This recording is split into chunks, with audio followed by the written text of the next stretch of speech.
I was already tired of everything and everyone when we talked about the alien government. They judged us to be bad and mean, but they controlled everything, leaving us without resources. In my parallel universe, on December 25th, 2025, the aliens came. They arrived as saviors promising peace and prosperity, but it was all a lie. Our universe had been split, a shadow of what it once was. My family and I were struggling to survive. We lived in a small, dilapidated house on the outskirts of Manaus, constantly under the watchful eyes of the alien patrols. My parents, once proud and hard-working, were now reduced to shells of their former selves. My siblings and I scavenged for food, avoiding the serifs at all costs. We grew poorer with each passing day, our spirits crushed by the oppressive rule of our alien overlords. Life under alien rule was a daily battle for survival. The once vibrant city of Manaus had transformed into a dystopian nightmare, where the alien patrols roamed the streets with their advanced technology, monitoring every move we made. The oppressive control they exerted over us was suffocating, leaving no room for hope or rebellion. The serifs, as we called them, were relentless in their pursuit of maintaining order, and any sign of dissent was met with swift and brutal punishment. Our home, if it could even be called that, was a crumbling structure barely held together by makeshift repairs.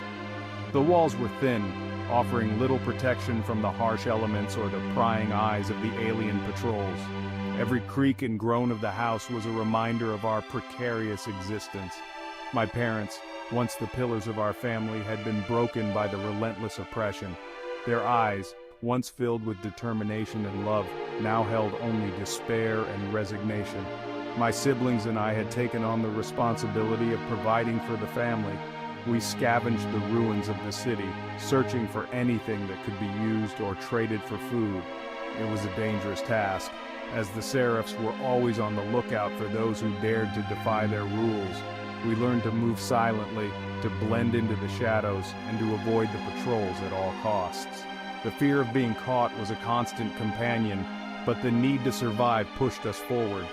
The alien overlords had implemented strict rationing and food was scarce. The once bustling markets of Manaus were now empty, replaced by distribution centers controlled by the serifs. The lines were long, and the rations were meager, barely enough to sustain us. We often went to bed hungry, our stomachs aching with emptiness. The lack of proper nutrition took its toll on our bodies, leaving us weak and vulnerable. Education was a distant memory. The schools had been shut down, and any form of learning was strictly controlled by the aliens.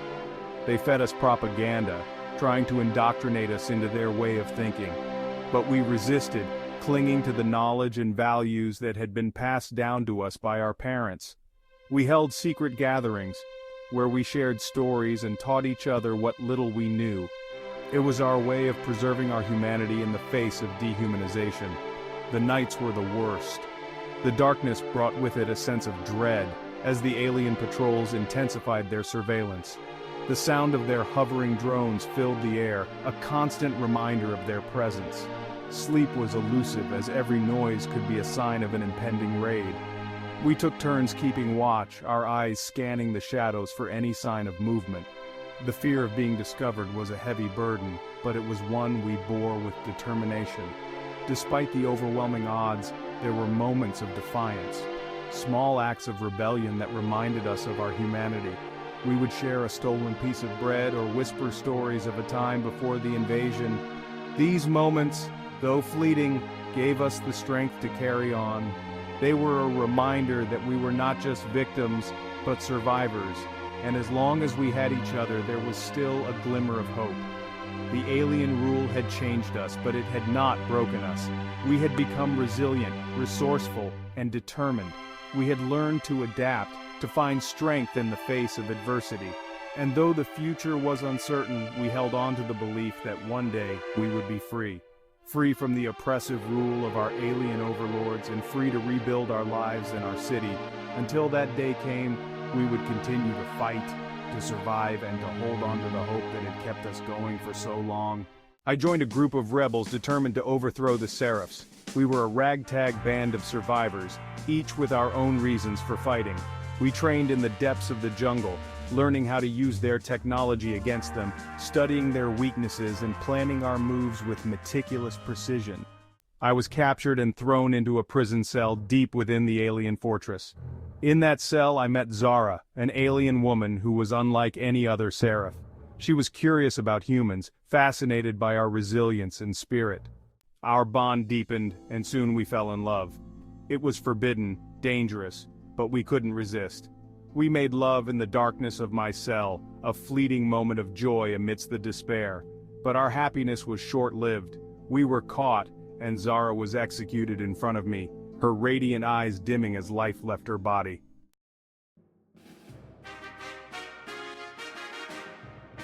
One day, I overpowered a guard, taking his outfit and weapon. I fought my way through the ship, leaving a trail of bodies in my wake. I commandeered a seraph vessel and escaped, determined to share my newfound knowledge with humanity. Back on Earth, I approached the Brazilian and US governments, revealing the secrets I had learned. We began to develop our own technologies, reverse engineering the Seraph's devices to strengthen our defenses. The world united against a common enemy, preparing for the inevitable return of the alien invaders.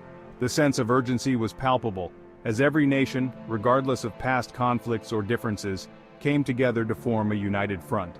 The leaders of the world held emergency meetings, strategizing and coordinating their efforts to ensure that humanity would stand a chance against the formidable Seraphs. The air was thick with tension, but also with a newfound sense of camaraderie and hope. We knew that this was a fight for our very existence, and we were determined to give it our all. We knew that this was just the beginning. The first wave of the Seraphs had been a mere scouting party, testing our defenses, engaging our capabilities. The real battle was yet to come, and we had to be ready for it. The sight of the alien spacecraft approaching Earth was a stark reminder of the impending doom that awaited us. But it also served as a rallying cry, a call to arms for every man, woman, and child on the planet. We could not afford to be complacent. We had to be vigilant and prepared for whatever the Seraphs would throw at us. The Seraph's homeworld would send more forces, and when they did, we would be ready. Our intelligence reports indicated that the Seraphs were amassing a massive fleet, one that would dwarf the initial invasion force. We had to act quickly, fortifying our defenses and bolstering our ranks. The military-industrial complex went into overdrive, producing advanced weaponry and technology to give us an edge in the coming conflict. Scientists and engineers worked tirelessly, developing new strategies and tactics to counter the Seraph's superior technology. Every able-bodied person was called upon to contribute to the war effort, whether it was on the front lines or behind the scenes. As the days passed, our resolve hardened. The initial shock and fear gave way to a steely determination to protect our home and our way of life. Soldiers trained day and night, honing their skills and preparing for the brutal combat that lay ahead. The training was grueling, pushing them to their physical and mental limits, but it was necessary. We could not afford any weaknesses or vulnerabilities. Every soldier knew that they were fighting not just for themselves, but for their families, their friends, and the future of humanity. The bond between them grew stronger with each passing day, as they became a cohesive and formidable fighting force. We trained relentlessly, building our armies and fortifying our defenses. The military drills were designed to simulate the harsh conditions of an alien battleground, preparing the soldiers for the worst-case scenarios. They practiced urban warfare, jungle combat, and even zero-gravity engagements, leaving no stone unturned. The training facilities were state-of-the-art, equipped with the latest technology to provide realistic and immersive experiences. The soldiers were put through their paces, learning to adapt and improvise in the face of overwhelming odds. It was a baptism by fire, but it was the only way to ensure that they would be ready for the real thing. The countdown to Ragnarok had begun, and we were prepared to face the coming storm. The term Ragnarok had been adopted by the media to describe the impending battle, a fitting name for the apocalyptic showdown that awaited us.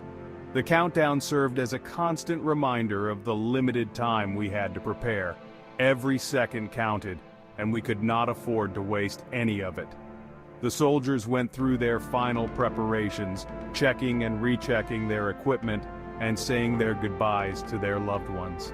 The atmosphere was charged with a mix of anticipation and dread, but also with a sense of purpose and resolve. We knew that this was our last chance to save our world, and we were ready to give it everything we had. I could feel Zara's spirit with me, guiding me, giving me strength.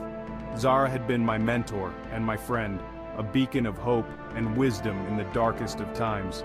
Her loss had been a devastating blow, but her memory lived on in the hearts of those who knew her. I could feel her presence, a comforting and reassuring force that gave me the strength to carry on. She had taught me so much, not just about combat and strategy, but about courage, compassion, and the importance of fighting for what you believe in.